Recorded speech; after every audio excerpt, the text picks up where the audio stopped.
Yeah, offense and defense, turnovers, live ball turnovers continue to haunt us in some of these close games. Take away live ball turnovers and a couple of their offensive rebounds. Probably sitting here feeling a lot different. Transition defense too, off of makes too at times. It's something we've talked about all year. And I want to say it before I forget. I don't think I would, though, but I'll continue my sentence because it was rocking in there, and I want to say it on the front end.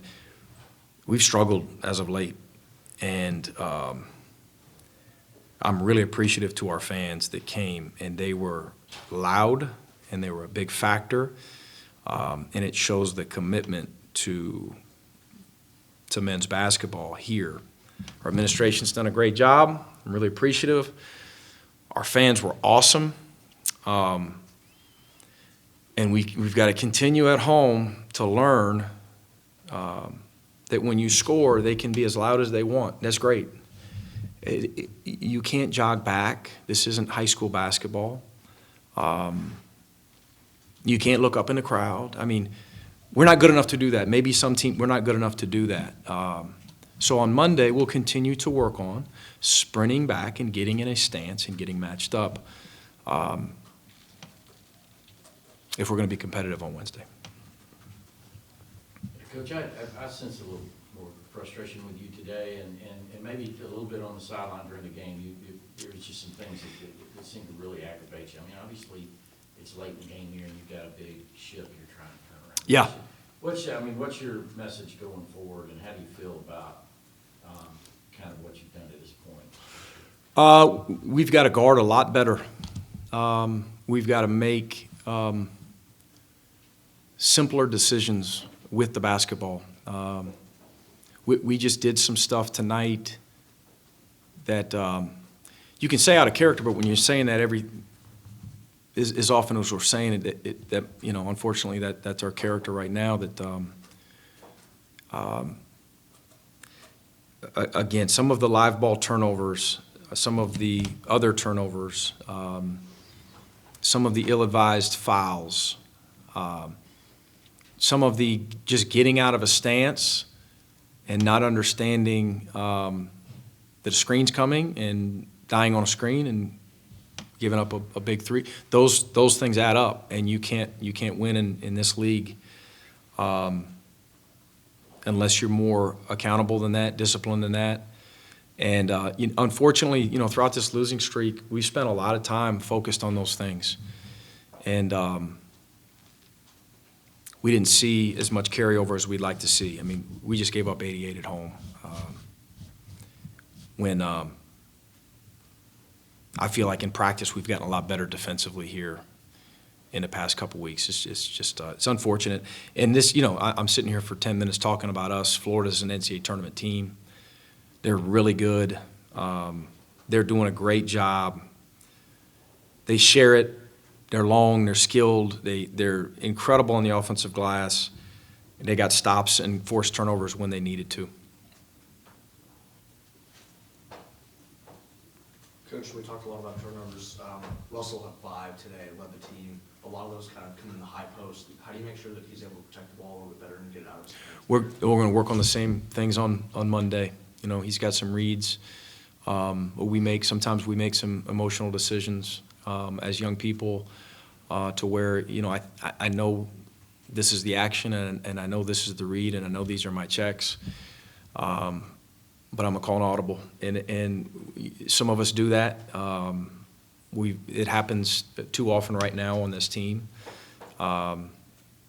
It's been harped on a bunch, and it'll continue to be harped on. Because at times offensively, you know, especially early in the game, we were really good, and we were clicking, we were executing, we were sharing it, and sometimes that ball sticks. Again, it's maturity, it's understanding how to win, it's emotions, and I think it's some of the same characteristics that we possess as a team. I say we, it's all of us as a program. We've got to get past this. that lead to, we had probably 5 or 6 fouls what are we doing here? You can't win big SEC games with some of the emotional decisions that we're making. Looked like you guys wanted to get Dylan in the game early. Did he get poked in the eye? He did, and other guys just got into a rhythm, and before you know it, he's been over there for a while, and probably should have called his number in the second half, in retrospect. But, yeah, he's practiced really well lately, and we'll continue to try to get him experience. Coach, whether it was Silas or Noah or Justin, it seemed like in the first half, you guys kind of got what you wanted in the paint, and you were able to get into your actions and kind of get down here with the basket. Did you guys get away from that in the second half? What happened in the scoring drought? I think that the road team, when they can collect some turnovers and get out in transition and get some easy ones, it's just generally speaking, guys, sometimes that fuels you a little bit defensively. I thought Poland did a good job defensively in the second half, staying in front of our guards. But again, it's just you take 10. You can take some of the empty possessions, an open three, a good look, a free throw didn't go. We can't control all of that, and we're going to continue to preach here that you can win games despite that. But the other 10 possessions, the turnovers, easier to control some of those. So you get 6 or 7 of those back, instead of 82, you've probably got 90. We still gave up too many. You mentioned another sellout crowd. Are you confident about having everything you need here to get Georgia basketball on the championship run? Absolutely. Absolutely. We're going to get it done here, and we're going to be prepared on Wednesday. We're going to have a great practice on Monday. I wish we could practice in an hour. I'd like to go get a bite, maybe some more caffeine, get right back to it. But unfortunately, we got to take off until Monday. But again, I'm super appreciative. I'm really disappointed, and I don't talk. I haven't done this much in my career, but I was really impressed. Mid-second half, we go on a little run. It's really, really loud in there. As loud as I've heard it a couple other games this year, which is as loud as I've ever heard it in this building.